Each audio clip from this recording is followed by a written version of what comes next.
Ladies, gentlemen, founders and visionaries alike, today I'm going through the top 5 biggest ideas for AI innovation in 2025. Now, the list which we'll be using and deriving insights from is produced by a16z or Andreessen Horowitz. So they're essentially a venture capital firm that backs bold entrepreneurs building the future through technology. They are stage agnostic. They invest in seed to venture to growth stage technology companies across AI, bio and healthcare, consumer, crypto, enterprise, fintech, games, infrastructure, and companies building towards American Dynamism. Yes, that was straight off their website, but it's just a brief background as to the list we will be using. So right now I'm going to put a brief summary of the first 5 or 6 points we'll be covering. I'm going to put that here, or here. Wherever I decide to put it, you will see. Here's a quick pause so you can look at it.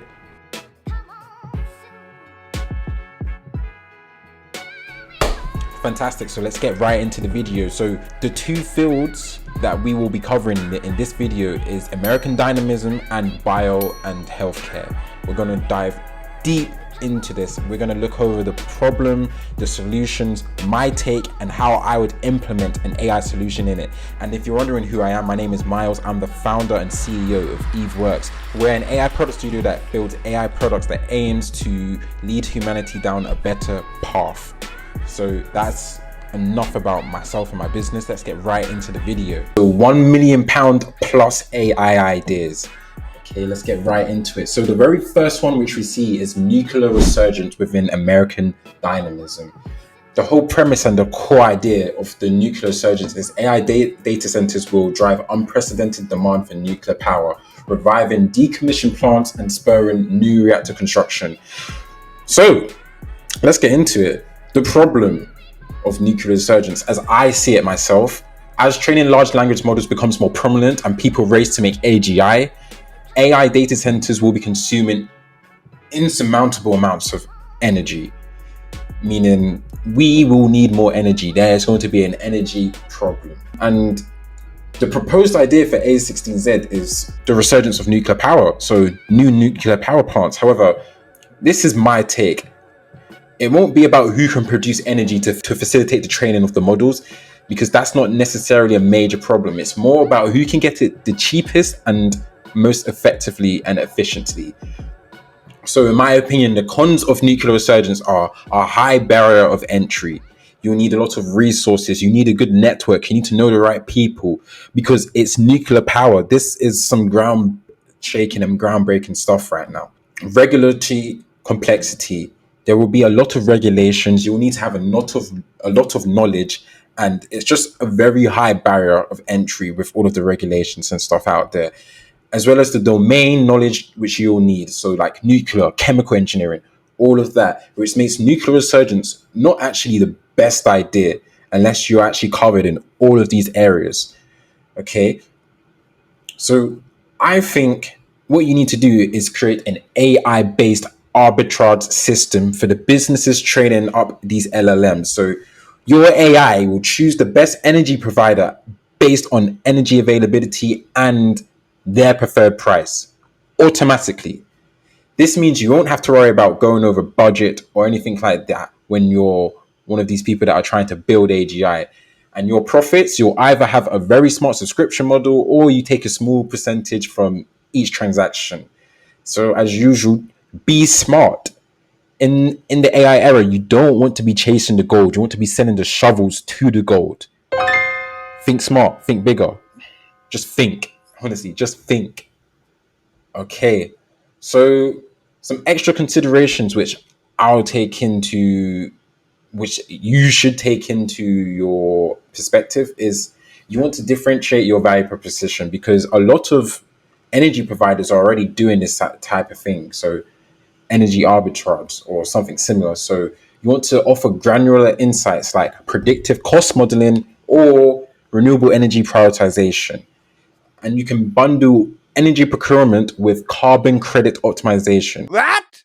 For companies that are aiming for net zero emissions. So you may be wondering, what the hell is carbon credit optimization? So essentially, carbon credits are tradable permits that allow businesses to emit a certain amount of carbon dioxide or other greenhouse gases.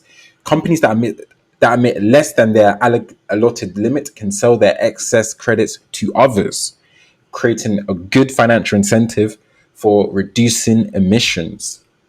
Mwah. Another thing is you want to focus on the high growth niches. I still don't know how to pronounce it to this day. However, we all get the gist. So targeting AI data centers will be the best. These people that are trying to make AGI, LLMs, you know it. But also you can also diversify into crypto miners. So anyone that mines Bitcoin, that also takes a considerable amount of energy up. And then you can also focus on industrial and IoT facilities, etc. You want to also leverage partnerships, because the way you're going to actually facilitate this business model is leveraging the hell out of partnerships. So energy providers, grid operators, you need this to get secure, to secure your access to the data and get the preferred pricing models, okay? Because if you can't get the best prices, then what are you even doing? This is business. What you also want to do is create a two-sided market, which allows energy suppliers to bid for contracts via your platform, which will create a competitive marketplace, which incentivizes your suppliers to provide you with even better rates. And then if you're watching this video, I assume you have some level of AI expertise. If you don't, then open up my channel and welcome to a catalog of AI expertise at your fingertips. Anyways, I digress. Use AI for more than just procurement. Offer insights into energy usage efficiency. Use predictive analytics for downtime and automate energy scheduling, like I said before. So yeah, this is, in my opinion, a much better way and a much low barrier entryway to get into utilizing like nuclear resurgence and energy for AI. Okay. Secondly, we have hardware to software jobs. There's a growing demand for engineers who can bridge hardware to software gaps in manufacturing, robotics, and industrial automation. Pretty simple. So the problem in my eyes is as AI becomes an increasingly popular innovation, the obvious direction for a lot of people who are looking beyond software is the mechanical side of products, i.e., for instance, manufacturing, robotics, and industrial automations, as was previously mentioned.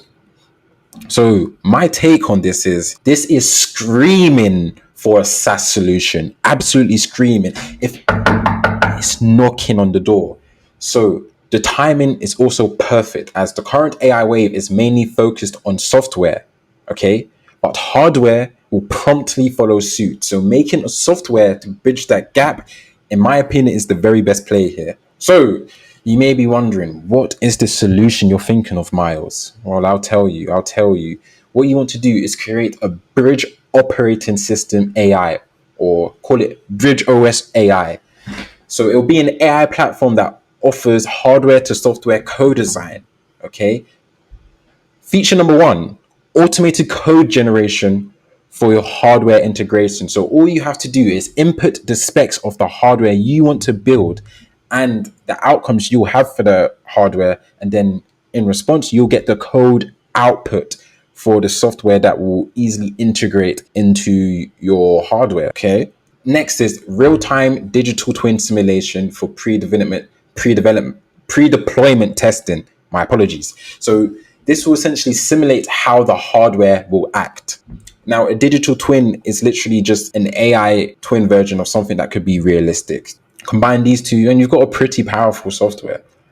Next, we have, and this is my favorite feature of all the ones I'm about to say, is hardware agnostic middleware. So this will simplify device integration. So essentially AI will act as a translator between your already existing hardware and software and integrate it together. And finally, performance monitoring for real-time troubleshooting and optimization. So you're just detecting inefficiencies or any vulnerabilities within the deployment of your hardware software integration. Okay.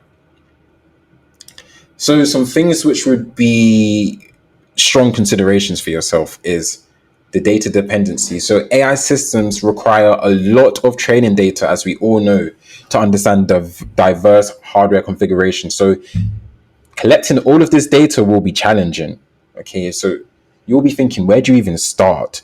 Or who will even give me this data? How much will you have to pay to collect this data? These are all things you'll need to consider when you're building out this solution. Next, edge cases in safety critical systems. So, in industries like aerospace, medical devices, or even minor hardware software bugs, they can have catastrophic consequences. So, you must ensure that the AI is highly reliable. And this will take a lot of QA, a lot of testing, and a lot of refinement. So, in essence, this like raises the barrier to entry into a software like this exponentially. Okay, next is acceptance among engineers. So naturally, engineers will resist AI tools like this initially because this is blatantly a threat to their job. So the tool must highlight collaboration and 10x in the engineer's role, not replacing them. Okay, so hardware engineers could probably see this tool and think, okay, this is something that will make me even more valuable in the marketplace rather than replace me in the marketplace. Okay, so that is essentially it for hardware to software jobs.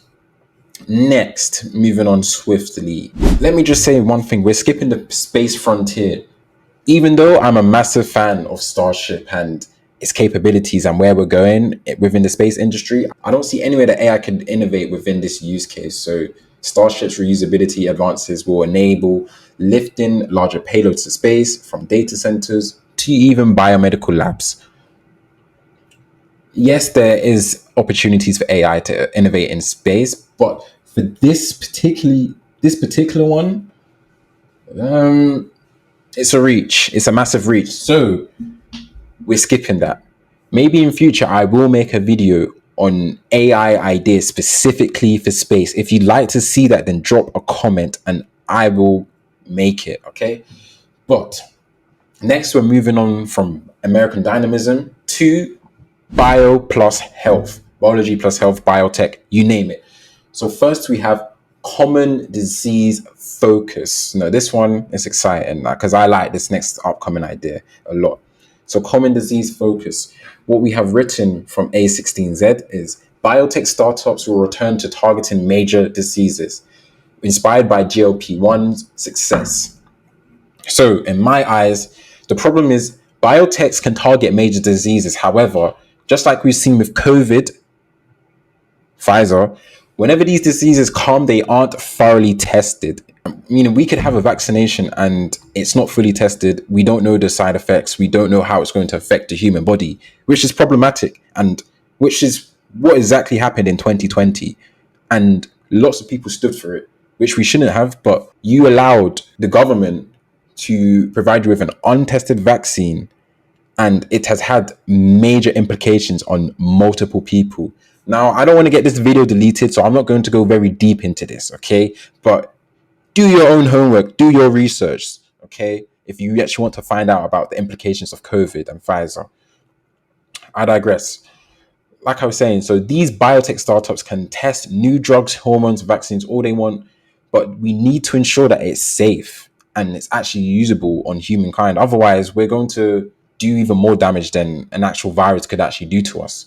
Just in case you're wondering, what is GLP-1? It stands for glucagon like peptide 1, a hormone involved in regulating blood sugar levels and your appetite. It's gained massive attention because they've shown to be effective in treating type 2 diabetes and obesity. So fat people jump, parades, laugh. This one's for you. This one's for you. And the success of GLP-1 drugs has inspired biotech startups to focus on other major diseases with similar breakthroughs in treatment, which is fantastic. So my take on this is it isn't to follow the crowd and target a major disease. Again, what you want to be doing is selling shovels to the gold rush. So lots of people will probably see this. They'll probably see what A16 have written and thought, yeah, we're going to go target a common disease. We're going to sort this out. No, do not follow the crowd. That is not how you become exceptional. Round here, if you listen to what I say, if you watch my channel, then you are inherently trying to be a prime mover. You want to be different. You aim to be and aspire to be exceptional. So I'm going to give you the juice. My solution is create an AI powered simulation of a person's biological system, meaning predict how they'll respond to certain drugs, treatments, or environmental changes. This is by creating, again, an AI digital twin of humans. What this would do is accelerate drug testing, make it safer, and help reduce the cost and risk associated with clinical trials. So, for instance, if we had this digital twin, we could have accelerated drug testing for the COVID vaccine and seen the actual implications that it would have on human people over time, because we have an AI system that is trained on the human biological system, and we could potentially predict how our bodies would respond and the best and worst case scenarios, essentially. So again, this is a very high tech solution. It's a very ambitious solution as well. However, I think it's an amazing solution. So you guys should be thanking me for giving you this gem of an idea. But whatever, I digress. Some extra considerations to take into place would be data availability and quality. Because for this idea to work, you need a high amount of high quality data. We're talking genomic, clinical, biomarkers, and even environmental data. Access to this type of data is limited due to privacy concerns, and you'll need collaboration across a wealth of healthcare systems and organizations. So, data is a massive bottleneck to this idea. Second bottleneck is the complexity of human biology. If you're from the UK, you definitely did GCSEs, depending on when you were born. If you did biology, you know that the human body is extremely complex. So I got an A star in biology, wink, wink, nudge, nudge. But the human body is very complex. And I'm pretty sure we still don't fully understand it. For instance, we don't understand how the brain works completely. So it would actually be hard to fully predict accurately how our bodies would respond to everything. But I guess we could get a relatively accurate idea of how we could respond.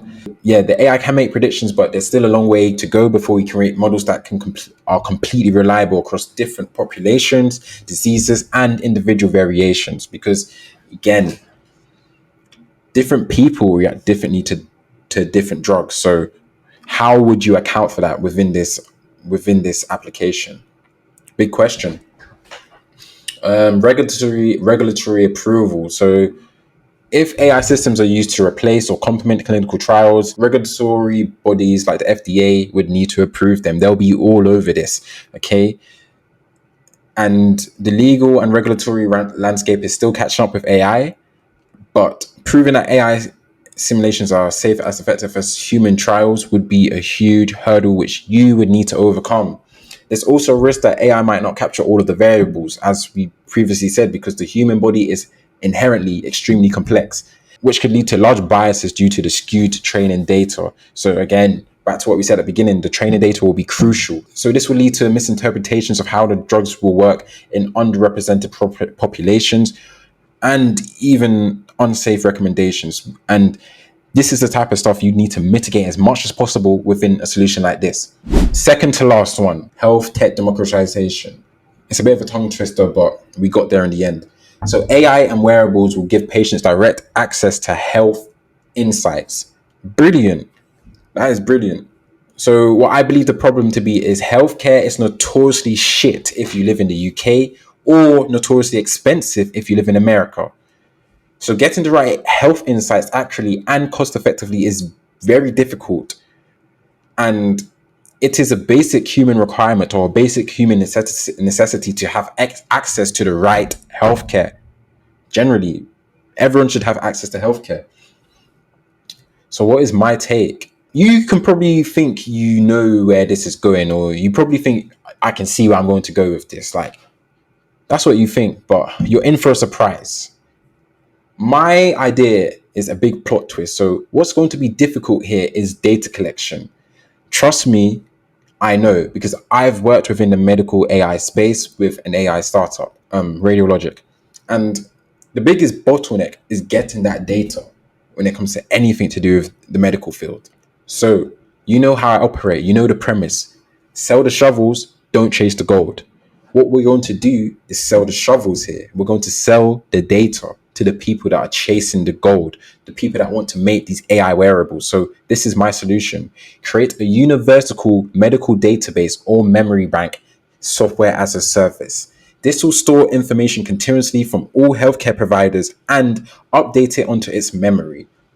The benefits: this will empower people who want to make their AI wearables or insights to have a direct place to come to access all of the data they need to make their application. What you can also do is utilize blockchain for data integrity, because healthcare data is extremely sensitive. There's lots of regulations around it. So blockchain will finally make its grand use case applicable for itself. Who knows? But utilize blockchain for data integrity and focus on partnerships with the data providers, because building up the data from scratch will be extremely challenging. So fast track your way to success by acting as a middleman and collecting your own data as people use the application. Okay. So a good way to approach this is to focus on one specific health vertical, one specific niche or niche, whichever you call it. For instance, you could focus on chronic diseases, or you could focus on mental health. So that is the idea essentially. But as usual, there are some extra considerations which you should be thinking about. Data privacy and security, you know it. Medical data is highly sensitive, and you need to adhere to strict regulations like HIPAA in the US or GDPR if you're in the EU. Data ownership and consent. So these healthcare providers probably don't want to share their data unless they have a strong incentive, okay? They'll be very reluctant to share the data because of concerns about ownership, privacy, and liability. Data collection integration. So health data is scattered across data systems, and integrating this from all of these different systems would be a monumental task, because they're probably stored in different ways. You need to pre-process them differently, and you're going to bring it all into one place. So this is probably like the second biggest bottleneck, if I'm being honest. Like, this is actually very difficult. Only if you've worked with AI and different data sources would you know how much of a pain in the ass this is. Okay. Next, we have accuracy and data quality. So you can't just gather raw data. It needs to be high quality and very accurate. Healthcare data can be very noisy, it can be incomplete, and it can be incorrect. This would require a significant amount of cleaning, validating, and structuring to make it useful for AI-driven insights. So literally, these two tie in together. And finally, the cost. So implementing such a system would require a heavy upfront investment in building the infrastructure and establishing the partnerships with hospitals and healthcare providers. You'll need to figure out how to monetize effectively, especially if you're offering it as a SaaS platform to developers or businesses. And in my opinion, this idea was really just for businesses and like developers. Okay. And now we're going on to the very last idea for part one of this little video series I'm doing. It is AI superstaffing. Now, essentially, AI superstaffing is AI models will help address staffing shortages by automating admin work. Sounds straightforward. But you know, with me, there's always going to be a twist. So what I believe the problem to be is, and I speak for the UK in particular, but probably in America too, healthcare staffing are experiencing some serious shortages, but this can be mitigated through AI by automating administrative work. So my take on this is admin work is just the start. That is just the tip of the iceberg. If healthcare is truly understaffed, then we need to tackle the very core of the issue, the very heart of the problem. And that is that doctors and nurses can't handle the volume, and we need to 10x them. Literally, we need to supercharge and empower our doctors and nurses to be able to handle more people than the typical doctor and nurse. How? We have AI assistants. So what is my idea? My solution is creating an AI SaaS healthcare assistant that will 10x doctors and nurses. So it will be trained on predominantly the most frequent and occurring healthcare issues. If the user issues can be identified quickly, this frees up time and should solve the understaffing issue, because people or the better doctors can focus on the more pressing issues. And in theory, you'll be getting through a lot more patients because you have AI technology that can quickly do a lot of stuff. For instance, diagnostic, follow-ups, patient education, decision support, intelligent interfaces for doctors to interact with patient data. All of this is the real leverage for having an AI doctor assistant. You'll literally 10x our healthcare professionals. But as usual, there are some extra considerations we need to talk on. Data privacy and security. Like I said before, with all of the other medical startup ideas, it's sensitive as hell. GDPR, HIPAA. So blockchain could solve this. Regulations, again, healthcare is highly regulated, and you'll have to ensure that your application complies with all of these regulations and gets approval from entities like FDA or MHRA, depending on where you're based. Healthcare professionals are busy and sometimes skeptical about adopting new tech. Okay, so the AI must be extremely intuitive, meaning you need to focus on design, you need to focus on your UX, and you need to ensure it's capable of working in the background without disrupting the existing workflow. And finally, it needs to be accurate as hell, because AI medicine must continuously be trained on diverse and up-to-date medical data sets and be able to reason and be able to provide the reasoning behind its decision. So this could easily be done with some NLP models. However, misdiagnoses or suggestions based on poor data could lead to very dangerous outcomes. So quality control is crucial. And that is essentially it, guys. So those are the 5 ideas. So the AI SaaS healthcare system, the universal medical database. We also have the AI powered simulation of a person's biological systems. We also have the bridge operating system for hardware to software. And we finally, the AI arbitrage system for businesses to get the best deals on energy when training up an LLM. And that is it, guys. So if you made it to the end of this video, then you're probably destined for greatness. So I want to thank you for making it to the very end and staying and watching all of my takes on these AI ideas. So I think it's only right that I tell you about my own AI idea right here and now. Essentially, what my team have done at EvaWorks is we're in the midst of creating a tool for founders like yourself to validate your ideas in minutes. Essentially, it is an AI validator tool where you can go to it, input your idea, and send it to your target audience and get their direct feedback and insights on what they think of your idea and how it affects them on their day-to-day. This will save you time from having to do all of those user surveys, all of that outreach to your potential clients, all of that jazz, because our tool will allow you to get quantitative and qualitative data and insights daily for a week straight. Basically, we're making your market research 10 times easier with the power of AI. So guys, if you're interested in that, be sure to subscribe to me and follow me on LinkedIn, because I'm going to be posting more updates on this tool and when we're releasing it. We don't have a current release date yet, but we're looking to release it at some point next year in January. Stay tuned, and that's been Miles. It's been great.